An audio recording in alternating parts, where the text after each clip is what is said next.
On the same Thursday last week, the Maha movement won one of the biggest legislative fights and lost one of the most personal political battles within hours of each other. The House voted to strip protection for pesticide manufacturers out of the Farm Bill, and the White House pulled Casey Means the nomination for Surgeon General. So if you want a snapshot of where Make America Healthy actually stands a year and a half into this administration, including the wins on the food supply, internal bleeding on personnel, a coalition that's starting to argue with itself out loud. I'm Christine, this is TradNurse, and today we are talking about Maha at a crossroads, what it's gotten right, where it's gone sideways, and how a Catholic nurse should be thinking about all of it. Let's start with Casey Means, because this story is a window into the whole movement. Casey Means was nominated almost a year ago in May of 2023. She is a Stanford-trained physician, surrendered her medical license, and became a wellness entrepreneur and author, and is also a close ally of Secretary Kennedy. Her brother Callie is a White House health advisor, and she is, in a real sense, Maha's intellectual face. The metabolic health root cause, ultra-processed food message in human form. I'm going to put a link to the podcast she did with Tucker Carlson. It will explain her background and her story, which is quite remarkable, actually. Her nomination sat in the Senate Health Committee for over a year. The chairman is Bill Cassidy, a Louisiana Republican, a gastroenterologist, and the man who held his nose and gave Kennedy the deciding vote for HHS secretary in exchange for a promise that Kennedy wouldn't undermine the childhood vaccine schedule. Cassidy says the votes were never there. Multiple HELP members on and off committee were never going to confirm her. So last Thursday, Trump pulled her nomination and called Cassidy very disloyal on Truth Social and named Dr. Nicole Safier instead. Dr. Safier is a breast imaging radiologist at Memorial Sloan Kettering. She's also a Fox News contributor and notably the author of a 2020 book actually titled Make America Healthy Again. Again, Kennedy called her a longtime warrior for the Maha movement. Means accused Cassidy of constant delay tactics, and Kennedy said Cassidy did the dirty work for entrenched interests. So you can do your own research on that and come to your own conclusions. So here is what I want you to notice. Safier and Means are not interchangeable. Safier holds an active medical license. She has actually practiced medicine for years. She has, in at least one instance, publicly disagreed with the president. She called Trump's comments about pregnant women and Tylenol patronizing. She is a Maha-adjacent figure who came up through clinical knowledge, not through wellness influencing. So that is a meaningfully different profile. So is this a defeat for Maha? Yes and no. It's a defeat for the wing of Maha that's most skeptical of vaccines and most fluent in the language of biohacking and metabolic optimization. It's a course correction toward a more credentialed, more conventional, more Senate confirmable version of the same broad Maha agenda. And whether you think that's a tragedy or a mercy probably tells me a lot about which Maha you signed up for.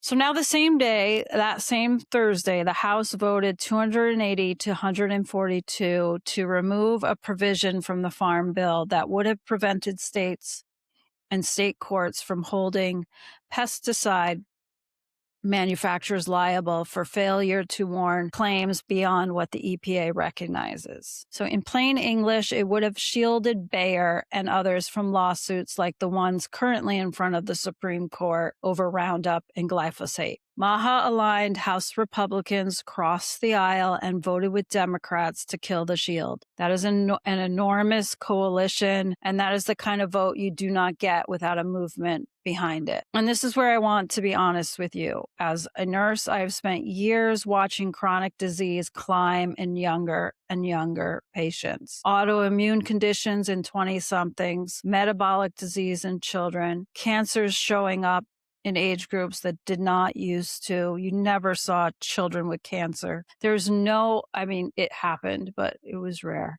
There is no honest clinical observer who looks at the last 40 years and says the food, the chemicals, and the pharmaceutical regime have nothing to do with this. Something is wrong.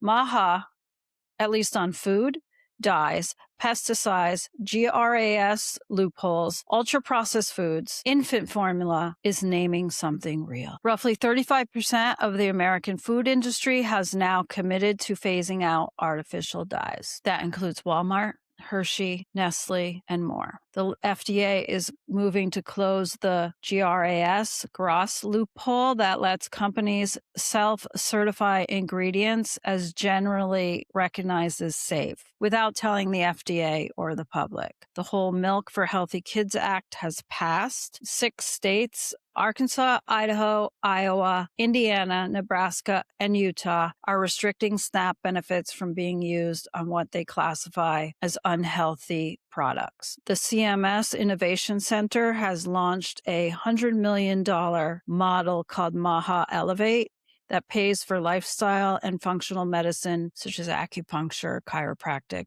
and other naturopathic modalities. Some of that is tinkering at the edges. Some of it is real. The artificial dye phase out is real. Closing GRAS is real. Putting whole milk back in school lunches is real. For Catholics, this is a consonant with something we already believe. The body is a gift. Stewardship of the body is a moral obligation. Feeding children well is a corporal work of mercy. And naming that the cheap, dye-laced, seed oil, pesticide-doused food supply is harming children is not a partisan position. It is a recognition of what it is. If Maha gets only this part right, Maha will have done some real good. And it's just getting started. But I want to be honest about the other side of the ledger too, because Catholic listeners deserve discernment, not partisan cheerleading. Start with the vaccine messaging coming out of HHS. The CDC pulled its public flu vaccine campaign. The childhood schedule has been revised from 72 shots covering 17 diseases down to 10 consensus vaccines. A federal judge has blocked parts of that. There are pending lawsuits, ongoing internal disputes between Kennedy and Senator Cassidy, and a measles outbreak in Texas last year that included the death of an unvaccinated child. Now, I want to be very clear about where I stand as a nurse. The vaccine question, whether to vaccinate, when, which ones, and what schedule, is a parent's decision, full stop. For an adult patient, it is the patient's decision, full stop. That is not a partisan position. That is not a Maha position. And that is what informed consent has meant in American medicine and in American nursing. The American Nurses Association Code of Ethics is very clear on this. Patients have the right to self-determination.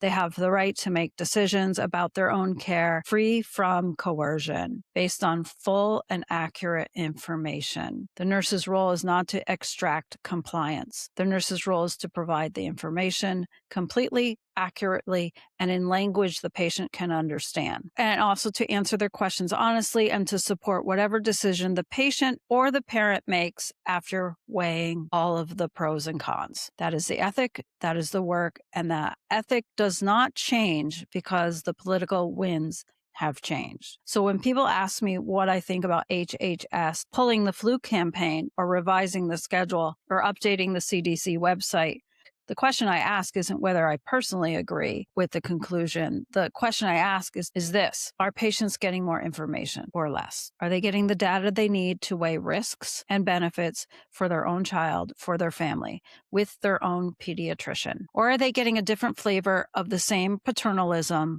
dressed in a different brand? Because here is what I've seen on both sides of this debate in my profession and for years. There are nurses and physicians who treat patients who ask questions about vaccines like they are stupid, selfish, or dangerous. And now there are also voices who treat patients who choose to vaccinate like they are uninformed sheep. Both are wrong. Both fail the patient. Both violate the ethical core of what we are supposed to be doing. If you are a parent listening to this, your job is to do your homework. Read the package inserts, read the original studies, not the headlines about the studies. Talk to your pediatrician. And if your pediatrician will not have a real conversation with you, find one who will. Talk to other parents whose children responded the way yours might. Always pray. And then you make the call for each child, for each shot on your own conscience. Not your governor, not your secretary of health, not your sister-in-law, not me, you. And if you are a nurse listening, you already know we give them the information. We answer the questions, including the uncomfortable ones. We do not shame. We do not pressure. We do not sigh, we do not roll our eyes, and we do not withhold. And we walk with them through whatever decision they make with the same respect and the same skill we would give any other patient. That is the dignity of the human person. That is what this profession is supposed to be. And it is the ground I am going to stand on regardless of who is in. So on peptides, the FDA is also rolling back Biden-era restrictions on peptides. These are the short amino acid chains used for muscle, weight loss, and recovery. The Biden FDA had moved several into a tougher safety category. The current FDA is loosening these restrictions. Kennedy says there's no safety evidence justifying the original restriction. Critics say there's no safety evidence justifying the loosening either. From the bedside, what I see is a wellness culture that wants pharmaceutical results without pharmaceutical oversight. And that's its own kind of over-medicalization, wearing different clothes. So you be the deciding factor on what works for you. On the EPA front, and this is the one I want traditional Catholics to hear most carefully, the Maha coalition is itself fracturing on its own terms. NPR reported last week that figures who were core to the original Kennedy campaign, like David Murphy,